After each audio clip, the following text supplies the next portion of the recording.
Welcome to the WatchBox studio in Neuchâtel, Switzerland. My name is Patrik and I'm here with Jean-Marie Schaller from Louis Moinet. Jean-Marie had the courageous vision in 2004 to found his own watchmaking company. Jean-Marie, welcome to the studio. Can you discuss with us the challenge of building a modern company, a modern watch brand with an ancient history? Yes, to do that, I think first of all it's a great responsibility towards the original name, because Louis Moinet is the inventor of the chronograph, so we better do the best we can to be worthy of his name, and it's a big responsibility. So, and the second thing is love, because we put love in our watches. If not, we cannot create work of art. That leads actually to the next question. How does the history of Louis Moinet influence you in today's creation of new creations which you come out throughout the year? Well, every time we have a new creation, I ask myself, would Louis Moinet approve? And if I don't have a deep feeling that he would not, I don't do it. What we are doing is writing a second chapter of a first chapter that was written 200 years ago. And if I want to capture your attention, I better make sure that it's a coherent story. Now, what proprietary technical innovations drive Louis Moinet that set you apart from your competitors? Well, our aim has always been to create different emotions. So we always tried to do our own things, and our creation, our timepieces, can be split into two groups. The first group is what I call the astral poetry. The second group is called mechanical art. As an example of astral poetry, I would like to mention the Spacewalker. This is a creation that was made in cooperation with Alexei Leonov, which is the first man that walked in space in 1965. And in order to create a product that was at the level of what he did, we have invented a new technology, which is the satellite tourbillon. It's a tourbillon not only rotating, but also rotating around the central axis. And there is a counterweight, which this counterweight is in the shape of a diamond. Actually, it is a diamond, it is not in the shape of a diamond, it is a diamond. Because the name of Alexei Leonov during this mission was Almaz, which means diamond in Russian. So you have like Mr. Leonov floating in the cosmos near his spacecraft. Now we have associated this automaton and used the energy from the tourbillon to make an oil pump move. And we did the first one in 2013, and this has been very successful because it is different. We are in the month of October. The Grand Prix in Geneva is coming up, the GPHG 2019. One of your timepieces was nominated in the category chronographs. What was your reaction? What does that mean to you personally, this nomination, and to Louis Moinet as your company? I was of course very happy. In the past 15 years, Louis Moinet timepieces have been awarded around 30 different prizes around the world. It's quite a lot, and it's a very good benchmark. It's always good, it's always a pleasure. But you know what? Actually, it is very interesting because if we don't fall in the trap of ego, I'm the best, it can be very good because it is helping us to push our boundaries. This benchmark is, I must do better, I must do better, I must do better. And I think with Chronosphere this year, I'm personally very happy about this product. It's a limited run of 60 timepieces. All our watches are made in limited editions. We have sold already a large amount of these 60 pieces. And The Chronosphere is a combination of a column wheel chronograph together with a sophisticated retrograde system. This has not been made before. It adds life to the watch because it is in constant motion. You have this little hand that it is measuring 10 seconds and then retrograding. Retrograde, yeah. And in the back there is what we call the sphere, la sphère in French, the sphere that it is telling you tac 1, tac 2, tac 3, etc. with an instant jump, and it is telling you whether it's 10 seconds or 20 seconds or 30 seconds. So it is really a very powerful and eye-catching product, and I think it's a cool technology. It was not easy to make it. All the system was manufactured and in titanium because it's very light, and also we had to find innovative solutions because to power all this was quite challenging. For the size itself is 46 millimeter.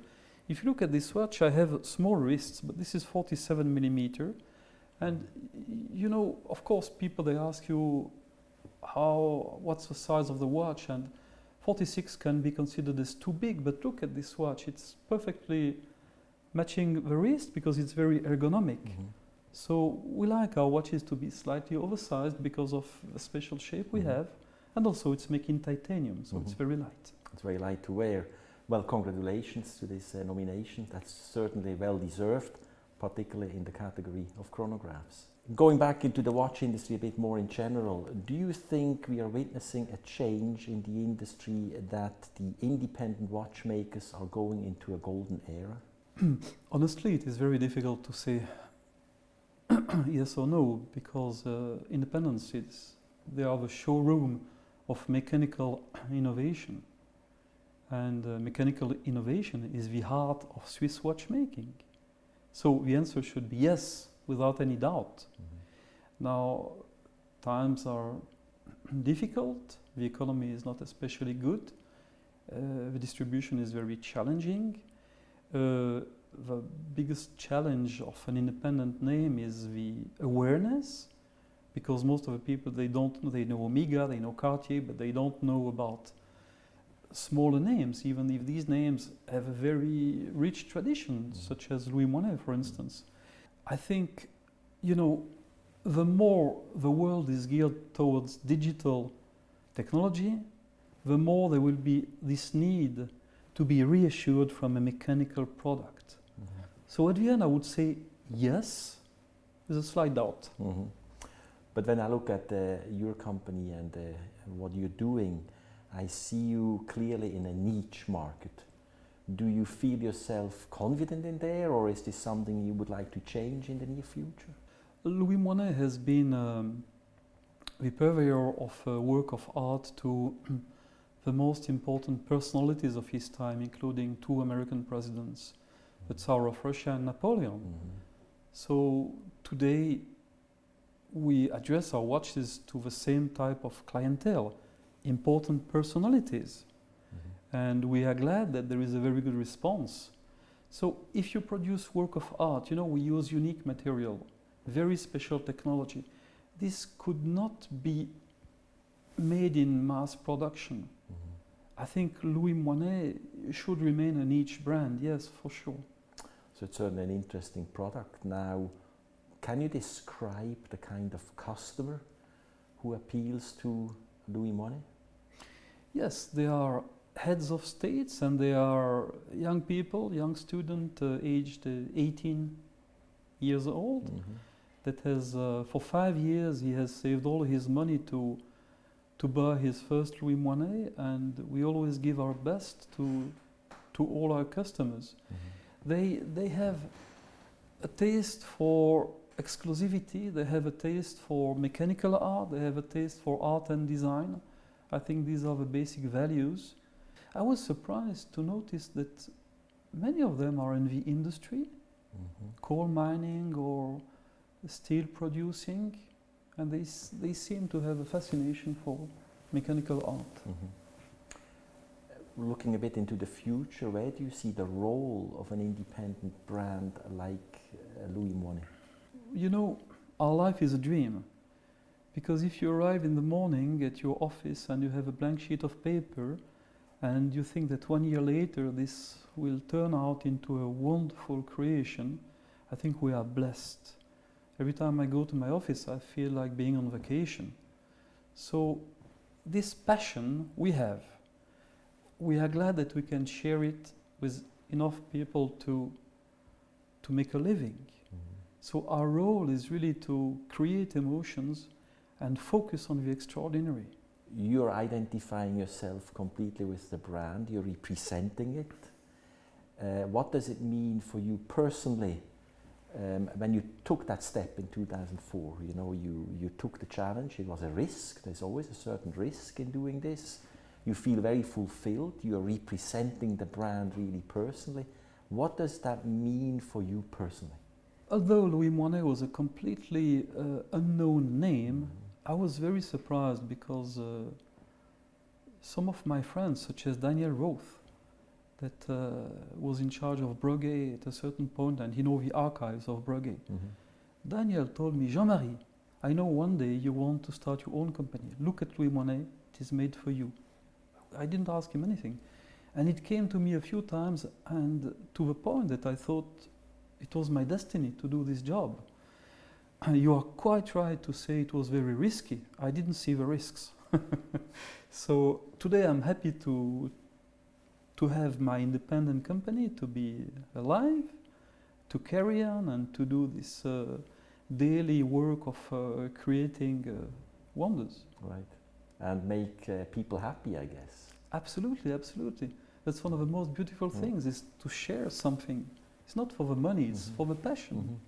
Which I think is passing on some luxury as well. I would like to dig in a bit further on the nomination of the Grand Prix and the chronograph.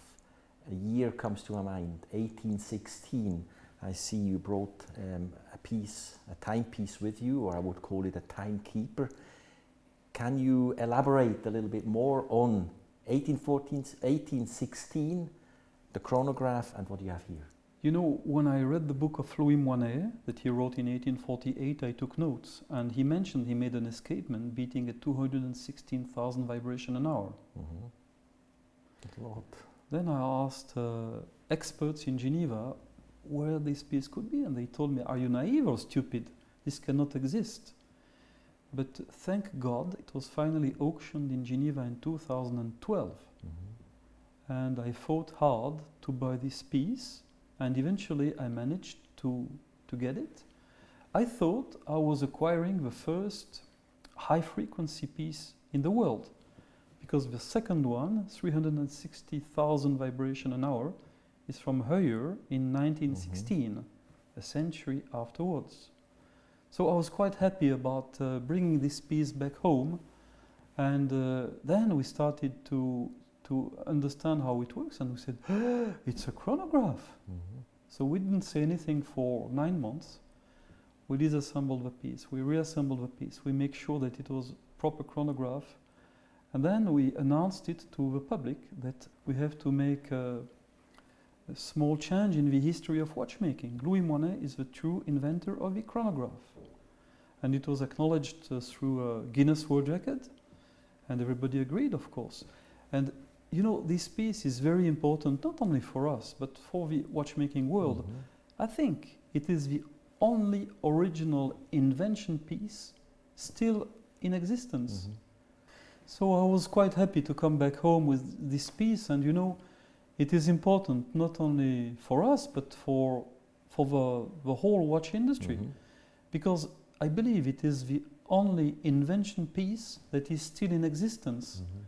If you look at Breguet, for instance, the first tourbillon must have disappeared somewhere.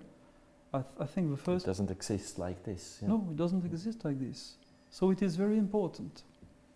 That's an emotional piece for sure, and is leading to the Grand Prix, for which I would like to congratulate you again, and I wish you good luck. We will sure at WatchBox in the future cover that piece. If you're going to win the prize or not, you have been nominated, that is important, and I'm sure we are going to cover the details of that special piece in details. Thank you very much. Thank you very much for your time, and thank you very much for watching. Thank you, Patrik.